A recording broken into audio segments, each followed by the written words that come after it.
She was mid-sentence when I opened the trunk and tossed her favorite jacket onto the pavement. That was the moment she realized I wasn't bluffing. It was the beige one. The one she always wore when she wanted to look expensive but effortless. The one she used on weekends when she'd disappear for yoga and return smelling like cologne I didn't own. 5 minutes earlier, she'd leaned across the hood of the car and told her brother, "I could leave this marriage whenever I want. Don't tempt me." She said it like it was funny. Like our relationship was some Netflix show she could pause, rewind, or unsubscribe from when it got too real. Her brother laughed. I didn't. She looked at me sideways. "Oh my God, don't be dramatic, Sawyer. It's a joke." But here's the thing, it wasn't. And she knew it. I didn't say a word. I just walked to the car, popped the trunk, and started pulling out her overnight bag. Then the cosmetics case. Then the jacket. That's when the smirk started to slip off her face. "Seriously," she said. "You're doing this in front of my family?" I didn't answer. I just picked up her phone from the center console, held it up, and finally said, "Does Alec know you call it a joke?" Her face changed. I mean, really changed. It was like watching a light switch flick from smug to panic. She lunged for the phone. "Give me that." Too late. I'd already seen the messages. The photo. The stupid voice memo. Her whispering, "Next weekend can't come fast enough." I backed away. I didn't yell. I didn't throw anything.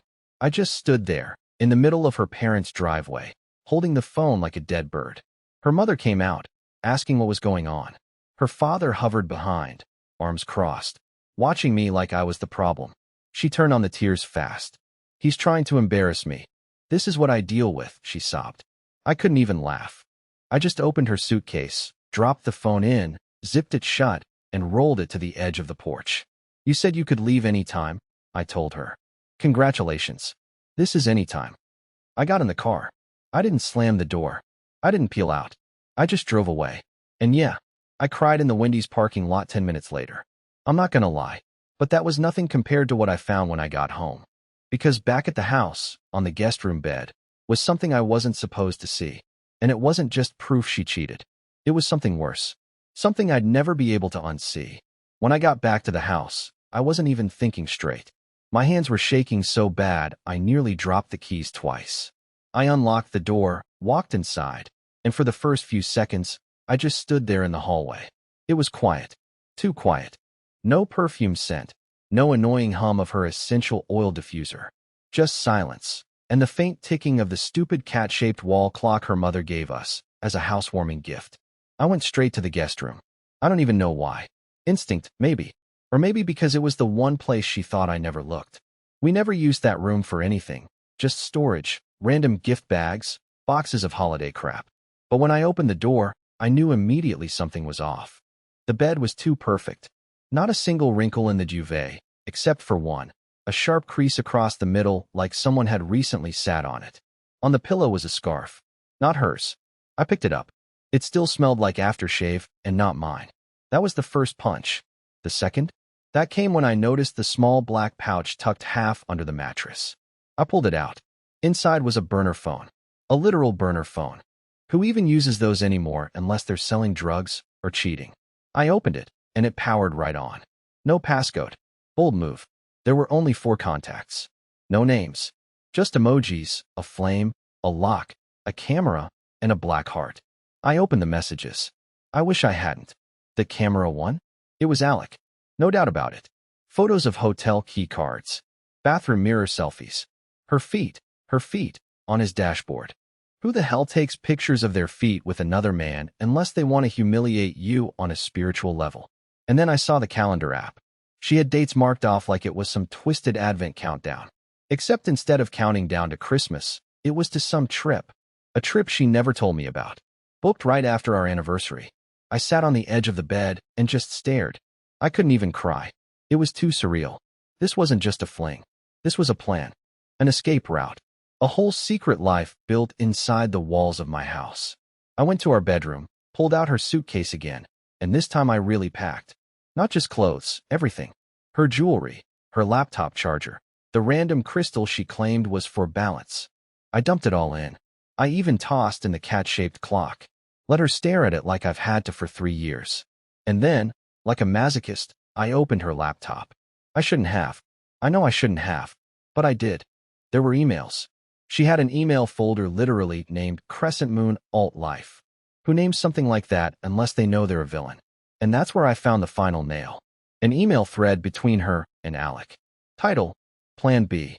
In it, she said, word for word, "If he ever finds out, I'll just play the victim. He cries easily. It'll work." That's when something inside me just turned off. The sadness, the begging, the hoping she'd explain. Gone. She wanted out? Then I'd show her what out really looked like. And I hadn't even gotten to the best part yet. Because while she was still playing innocent at her parents' house, I was about to send a message that would ruin everything she'd built behind my back. I didn't sleep that night. Not even a second. I just sat on the floor beside the half-zipped suitcase, staring at the glow of her laptop like it was radioactive. My brain kept looping that sentence over and over. He cries easily. It'll work. Like I'm just some pathetic, weepy pawn in her little game. And maybe I was. Maybe I had been. But not anymore. Around 3 a.m., I finally stood up. My legs were stiff. My chest felt hollow. But I knew what I had to do. If she wanted to pretend to the world that she was the victim, I needed to get ahead of her. Not with revenge. Not yet. Just truth. Cold, undeniable truth. So I copied everything. The burner phone photos. The emails. The voice memos. Yes, she actually recorded herself giggling while telling Alec she had manipulation down to a science. It made me sick. I uploaded it all to a private drive and labeled it, "If she twists the story, open this." I didn't even know what I'd do with it. I just needed a lifeline, something to hold on to if the storm hit. By morning, she still wasn't home. No text. No call. Just silence, like I was the one who needed to come crawling back. So I got in the car and drove straight to her work. I wasn't planning to make a scene. I wasn't even planning to go inside. I just wanted to see if Alec was real. And yeah, he was. He existed. He stepped out of the building around 10:15 a.m. tall. Fit. That obnoxious confidence you only see in guys who think the world owes them applause for existing. And right behind him, like a ghost following her son, came her. Karis. Laughing. Tossing her hair. Not a care in the world. I didn't approach them. I stayed in the car. I watched. And when Alec turned to say goodbye, she kissed him. On the cheek. Quick. But too familiar. Too comfortable. I didn't feel rage. I didn't feel heartbreak. I felt clarity. Like everything suddenly snapped into focus. She wasn't sorry. She wasn't hiding. She was testing. Pushing boundaries to see how far I'd been before I broke. So I drove home. Again. And this time, I left her suitcase out in the driveway. With a note taped to it. 5 words. That's all. You're free. So go live. An hour later, the doorbell rang. I didn't answer.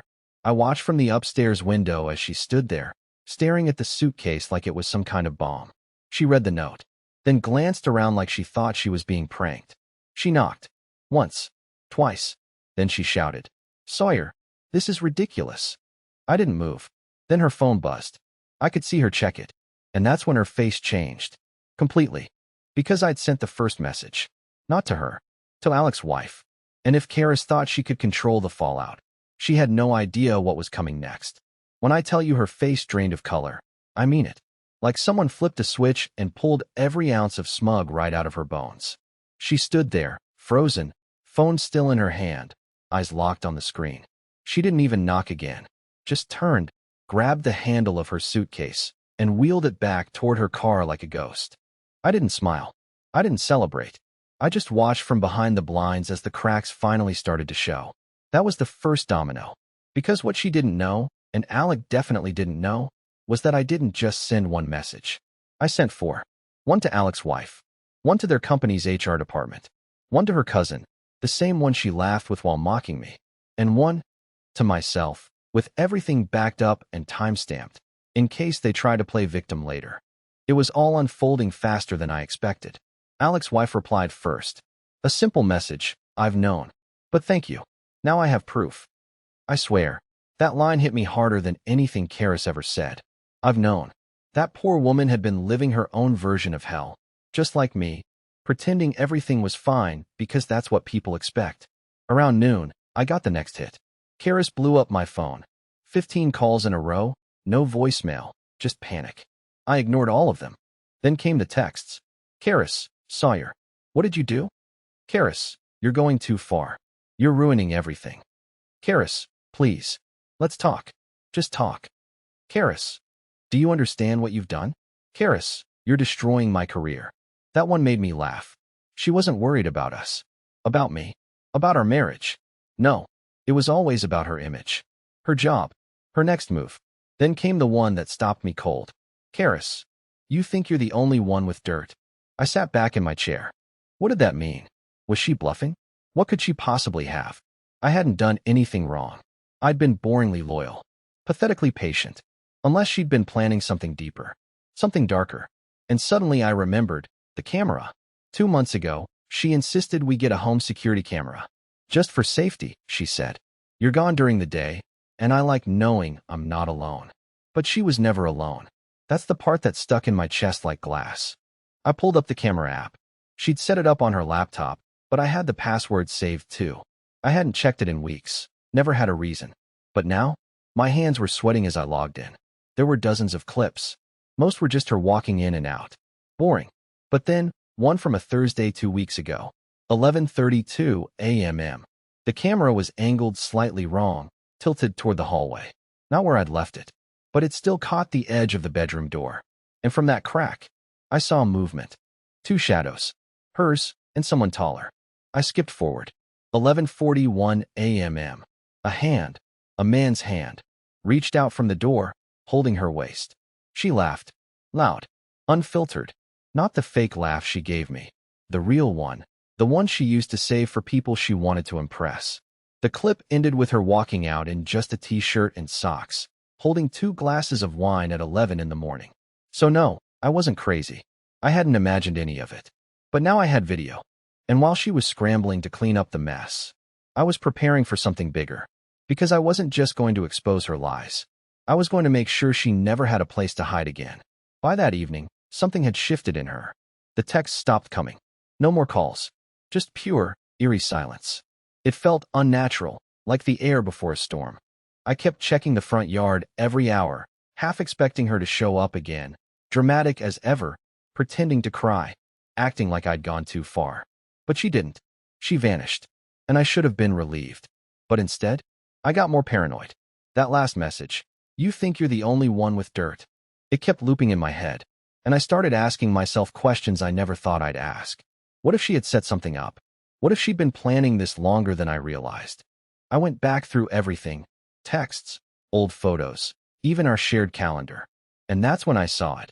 A recurring entry every 3rd Thursday labeled Client Dinner, Keller Group. Always at 7 p.m. Always networking. Except, I remembered one of those nights. It was raining. She came home soaked, but didn't smell like food. Or wine. Or even rain. She smelled like his cologne. The same one I caught on the scarf in the guest room. I know because I sprayed every single bottle I could find at a department store like a maniac until I found the match. I felt sick. But it wasn't even the cheating anymore. That part had sunk in already. No, this was something else. This was strategy. She hadn't just slipped up. She'd been building a parallel life. One with a believable schedule, regular client dinners, and just enough space for me that I wouldn't notice the cracks. I checked my email next. Just to be thorough. I didn't expect to find anything. But tucked into the spam folder, buried under 3 weeks of junk, was a message from an unknown address. No name, no subject line. I opened it. All it said was, "She told him you hit her. Watch your back." I blinked. Reread it. Again. My brain couldn't even process it at first. But then everything clicked at once. That's why she was so calm. That's why the silence felt dangerous. Because she was building a counterstory. A trap. And then I remembered the bruise. 2 weeks ago, she came home from one of her dinners with a dark mark near her ribs. I asked her what happened, and she told me she slipped trying to reach for the top cabinet. I believed her. I even laughed and offered to install a step stool. But now I could see the threads. She used that, twisted it, told Alec, or maybe someone else, that I'd done it. Maybe even told HR. Maybe even the cops. My heart dropped into my stomach. I sat in the hallway, back against the wall, just staring at the floor. I hadn't done anything. I hadn't even raised my voice during arguments. But if she was desperate enough, manipulative enough, she could spin anything. And what would I have to fight that? Her word against mine? In today's world? So I made a decision. I packed the essentials, laptop, documents, all the backups I'd made, copies of the camera footage, the burner phone, everything. I put it in a duffel and locked it in the trunk. Then I called my cousin Jonah. We barely talked, but he had a cabin 3 hours out. He owed me a favor. No questions asked. I wasn't running. Not yet. But I needed space. I needed safety. Because this wasn't just betrayal anymore, it was war. And she had started rewriting the story. But I still had something she didn't know about. Something she forgot the cameras caught. And once I showed that to the right person, her lies wouldn't just fall apart. They'd collapse like a house made of matchsticks. I didn't tell anyone I was leaving.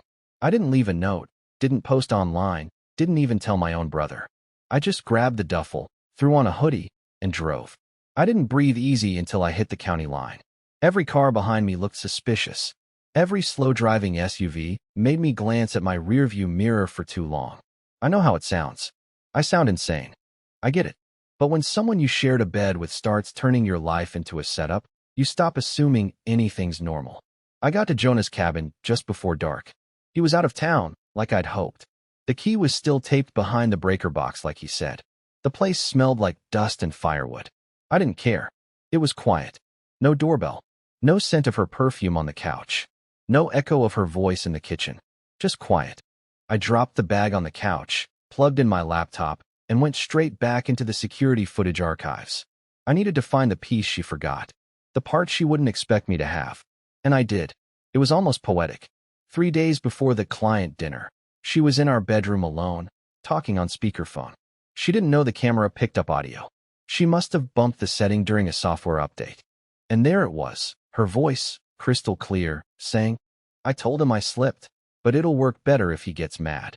Just poke him until he cracks." That was it. That one line. She was trying to bait me, emotionally manipulate me into blowing up so she could sell the victim narrative. My hands shook as I saved the clip and made 3 separate backups. Then I added it to the "if she twists the story" drive. I stared at that folder. It didn't feel like revenge. It felt like insurance. But even with all that, I couldn't shake the dread in my chest. It had been 2 days of silence from her. No new texts, no calls. I checked her social media. Nothing. Dead quiet. But Alex's wife? She messaged me again. She said, "Thank you. I left. He's still trying to blame you. I know what she's doing. They're trying to flip the narrative. Just be careful. She's scared now. And dangerous." That last word hit me hard. Dangerous. That's not a word you use lightly. That's not, "she's sad," or "she's unstable." That's another level. And suddenly I realized, I had no clue who Karis really was. I thought I'd married someone cold, maybe selfish. But I hadn't considered something worse. Someone calculated enough to destroy people just to walk away looking like the one who was wronged. That night, around 2:17 a.m., someone knocked on the cabin door. 3 short knocks. Then silence. I didn't move. I didn't breathe. My heart slammed in my chest like a hammer. I hadn't told anyone I was here. No GPS. No tracker. I'd wiped my location data. How? Another knock. I grabbed my phone. No signal. Of course. I checked the peephole. Nothing. Just darkness. But when I opened the laptop again, I saw it. Someone had tried to access the shared folder. Someone with an IP from my home city. Not a hack, a link click. Someone I'd sent it to. But the name wasn't one I recognized. It wasn't Alex's wife. Wasn't HR. It was new. That's when I understood. Karis wasn't just trying to protect herself. She was preparing a new phase. And I had a sinking feeling it wasn't just about divorce anymore. I didn't sleep that night. Not even a minute. I sat on the cabin floor with a kitchen knife in one hand and my laptop glowing in the dark like some sort of lifeline. I must have replayed that knock at the door in my head 1,000 times. 3 knocks. Then nothing. Not even footsteps. And the worst part? When I finally opened the door at sunrise, there was nothing there. No footprints in the frost. No tire tracks. Just an empty clearing and the sound of my own breath. It didn't make sense. No one knew I was here. No one. Not even my cousin had texted since I arrived. So either I was losing it, or someone wanted me to believe I was. I opened the laptop and checked the link history again. That unfamiliar IP address. It wasn't just from my hometown. I did a deeper lookup. It was traced back to a university campus just 30 minutes from where Karis's sister taught night classes. And guess what her sister had always hated about me?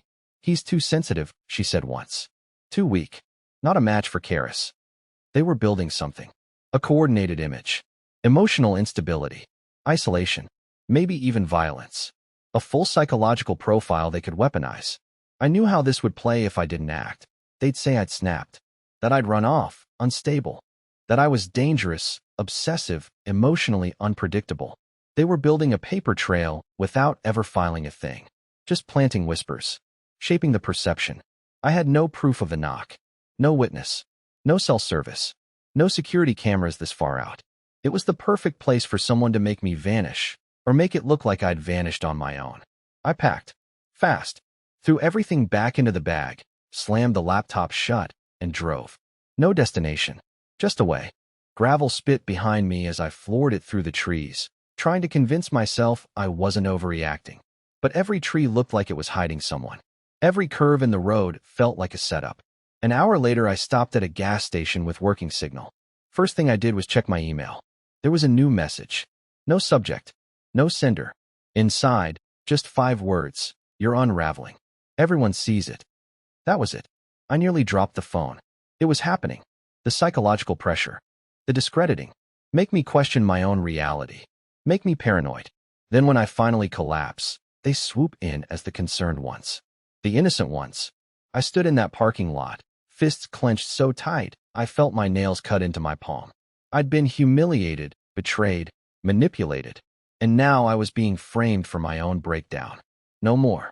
I drove back to the city, straight to a lawyer. Not for divorce, not yet. For protection.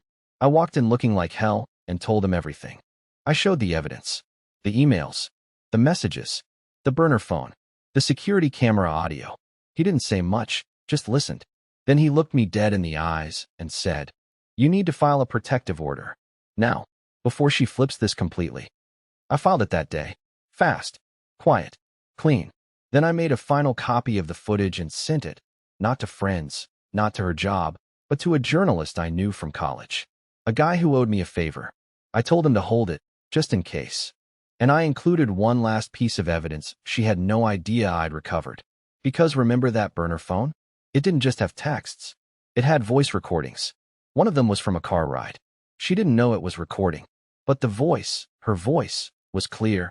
If I ever want to ruin him, I'll just say he threatened me. Who do you think they'll believe? I didn't cry when I heard it this time. I didn't feel sick.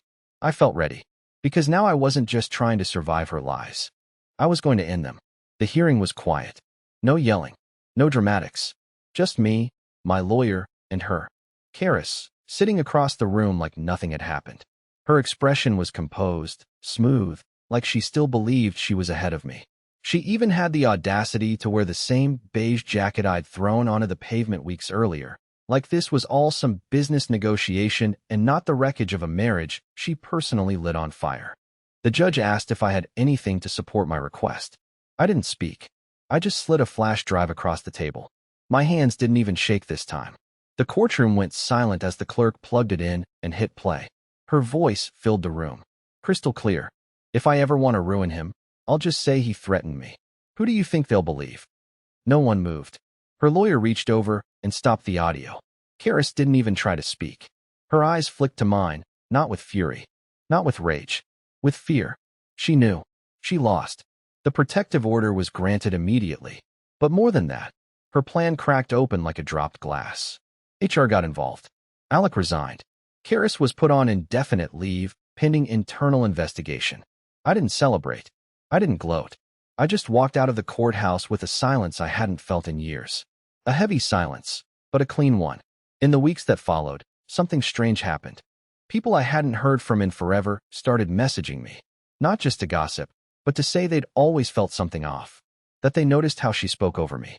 How she twisted little things. They just hadn't said anything. I didn't blame them. I hadn't said anything either.